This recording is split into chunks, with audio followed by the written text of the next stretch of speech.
Yang pertama, PSI sudah memilih sebagai sebuah partai super TBK. Artinya apa? Super TBK itu artinya apa? Saham partai ini dimiliki oleh seluruh pengurus, oleh seluruh anggota, oleh seluruh kader. Tidak ada kepemilikan elit, tidak ada kepemilikan keluarga apalagi. Semua memiliki saham yang sama. Dengan ini mestinya seluruh anggota, seluruh kader itu bersama-sama ikut membesarkan partai karena memiliki rasa yang sama terhadap kepemilikan partai. Saya masih bersama dengan Arya Fernandes, Kepala Departemen Politik dan Perubahan Sosial Center for Strategic and International Studies CSIS. Mas Arya, tadi kan harus punya rasa bersama-sama, termasuk kerjanya juga harus keras bersama-sama. Seberapa keras Pak Jokowi harus berusaha agar tadi PSI ini bisa jadi partai besar sebesar lambangnya gajah? Ya, tadi sebenarnya Pak Jokowi menyampaikan PSI adalah partai super TBK. Terbuka ya. Artinya dan itu disampaikan di hadapan para ketua umum. Ya tentu satu itu adalah sindiran sebenarnya. Kenapa begitu? Kenapa? Karena kita melihat hari ini betapa banyak sekali partai itu memang dikuasai oleh sejumlah elit. Dan karena kita juga tidak mengadopsi misalnya batasan maksimal tentang masa jabatan ketua umum partai politik dalam undang-undang kepartaian kita, itu membuat pada beberapa partai itu ketua umumnya itu bisa menjabat bahkan 10 tahun, 20 tahun, ada yang mungkin seumur hidup.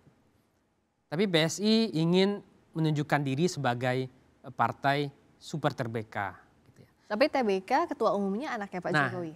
Tapi problemnya adalah itu tidak semuanya terjadi juga.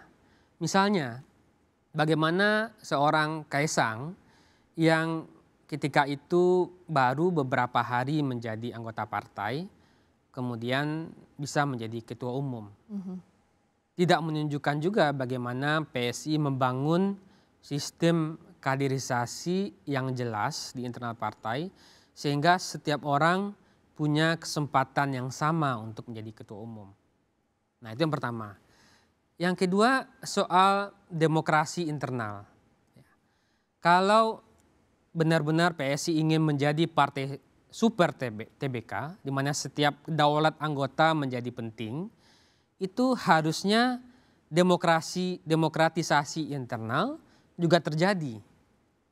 Tapi apa yang terjadi? Tidak juga. Misalnya pimpinan-pimpinan partai di daerah, seperti tadi yang saya sampaikan, kalau partai super TBK, dia harusnya juga dipilih secara langsung oleh pemilik suara di partai politik itu. Tetapi selama ini dia ditunjuk oleh DPP. Nah jadi itu persoalan-persoalan internal yang harus dibenahi oleh PSI supaya jadi besar. Pertama membenahi soal itu. Yang kedua adalah segmentasi. Selama ini segmen PSI itu berada di perkotaan. Makanya dalam 2 kali pemilu, suara PSI itu kuat di Jakarta, di kota Bandung, di kota Surabaya, mungkin di kota Medan, di Tangerang Selatan. Tapi di daerah-daerah suburban lainnya atau di daerah-daerah rural, itu justru suara PSI-nya tidak besar. Nah itu yang membuat dalam kondisi seperti itu, elitnya yang masih harus banyak belajar di level daerah untuk berkompetisi dalam pertarungan politik yang sangat keras. Nah gimana itu realnya yang PSI harus lakukan? Karena kan nama besar Pak Jokowi saja terbukti sebelumnya tidak cukup untuk memasukkan PSI ke parlemen. Saya kira PSI akan kembali berpikir strategis atau pragmatis lah kita sebut ya. Pertama akan ada perombakan. Perombakan itu bisa perombakan struktural dan mungkin transfer pemain dari partai-partai lain mungkin akan dilakukan. Dan ini memang jamak dilakukan oleh beberapa partai baru di mana politisi-politisi senior dari daerah lain yang sudah punya basis massa itu ditarik menjadi pimpinan partai atau dicalonkan menjadi anggota legislatif. Itu mungkin yang pertama yang akan dilakukan. Yang kedua adalah menarik para kompetitor-kompetitor yang kalah di pilkada-pilkada untuk misalnya dicalonkan di legislatif atau di pilkada. Nah, yang ketiga saya kira adalah melakukan perombakan struktur di daerah. Selama ini struktur PSI di level provinsi dan di level daerah itu sangat ramping sekali. Misalnya ada beberapa provinsi dan kabupaten kota yang hanya cuma ada 7 orang pengurus, ada yang ada cuma 10, ada yang cuma 20 kalau misalnya provinsi besar seperti Jawa Barat ya. Pertanyaannya adalah bagaimana mengurus partai dengan jumlah pemilih yang sangat besar hanya diurus oleh beberapa orang saja. Itu nggak mungkin. Itu nggak mungkin sekali. Jadi PR-nya kalau memang PSI ingin besar adalah satu, dia harus kembali pada fase awalnya. Dia boleh menjadi pragmatis, tapi dia harus punya platform dan identitas yang jelas. Apa ini juga kenapa Pak Jokowi bilang PSI akan jadi partai besarnya nanti 2034 bukan 2029? Karena banyak PR atau karena apa kalau Mas Arya lihat? Karena banyak PR. Nggak mungkin misalnya meningkatkan suara partai menjadi 3 kali lipat seperti harapan Pak Jokowi itu hanya dalam satu periode pemilu. Nah, ini ada 2024, nanti kita pemilu lagi 2029, setelah itu baru pemilu 2034. Jadi kan, dan di rentang itu kalau ada putusan Mahkamah Konstitusi diadopsi, akan ada pilkada di 2031. Nah, artinya Pak Jokowi realistis untuk melihat bahwa untuk besar itu PSI harus melewati 2 kali pemilu.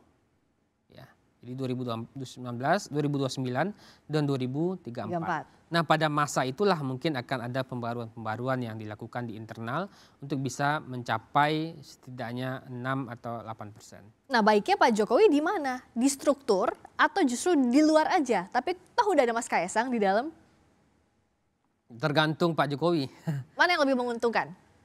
Kalau dengan posisi sekarang? Kalau dalam posisi sekarang saya kira Pak Jokowi akan memilih tidak di struktur. Karena? Karena akan ada hujatan yang ia akan cap sebagai partai keluarga, tentu akan disampaikan kepada PSI kalau misalnya memang Pak Jokowi memilih berada di struktur. Padahal kan tadi beliau juga sampaikan bahwa ini bukan partai keluarga, ini adalah partai terbuka. Kalau beliau menjadi ketua Dewan Pembina misalnya, itu akan dicap seperti itu.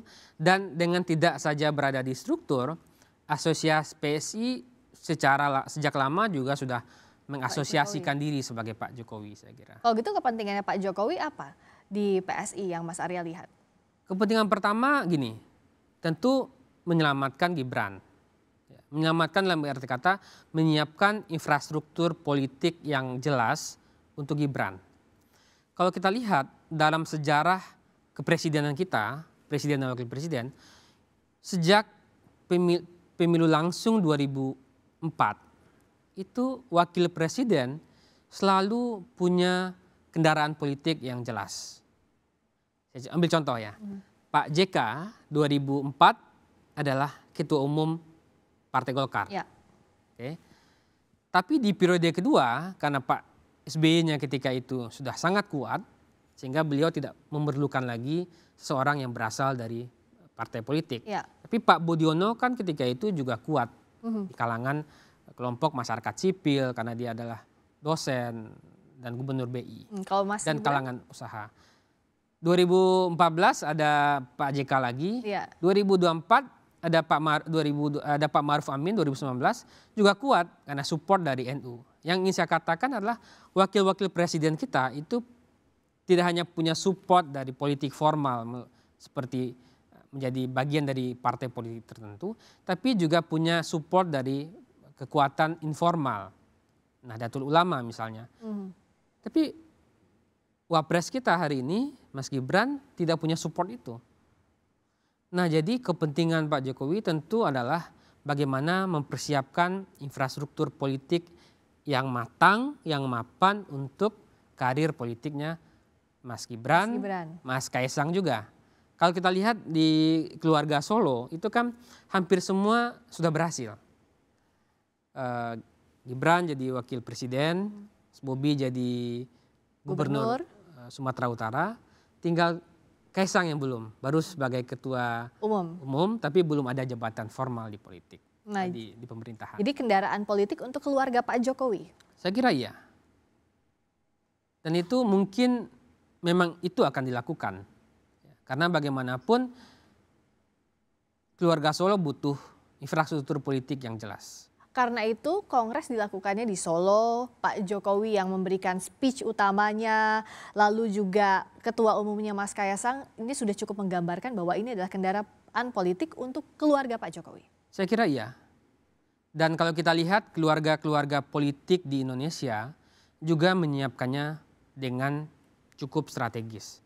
Ada keluarga Kala, ada keluarga Yudhoyono, ada keluarga Paloh, ada keluarga Bung Karno, ada keluarga Caimin, dan semua keluarga-keluarga politik menyiapkan infrastruktur dan dinasti politiknya secara bertahap. Juga di daerah.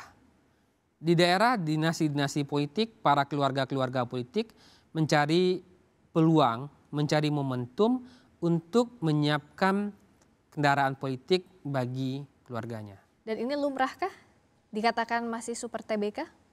Dalam politik kita kondisinya itu terjadi. Ya. Tidak hanya di kita, di beberapa negara di Asia Tenggara, misalnya Filipina atau Thailand, itu juga bagaimana keluarga-keluarga politik ini cukup banyak mendominasi konstelasi politik di kita. Di nasional juga dan di kawasan juga. Apakah dia super TBK atau enggak tergantung misalnya apakah bagaimana proses pengambilan kebijakan di internal partai.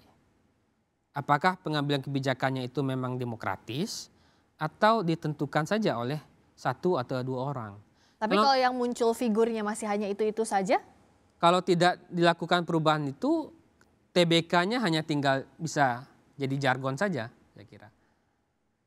Tapi kita lihatlah ini baru akan dilakukan apakah memang PSI benar-benar serius untuk menjadi partai super TBK, kita akan tunggu ke depan.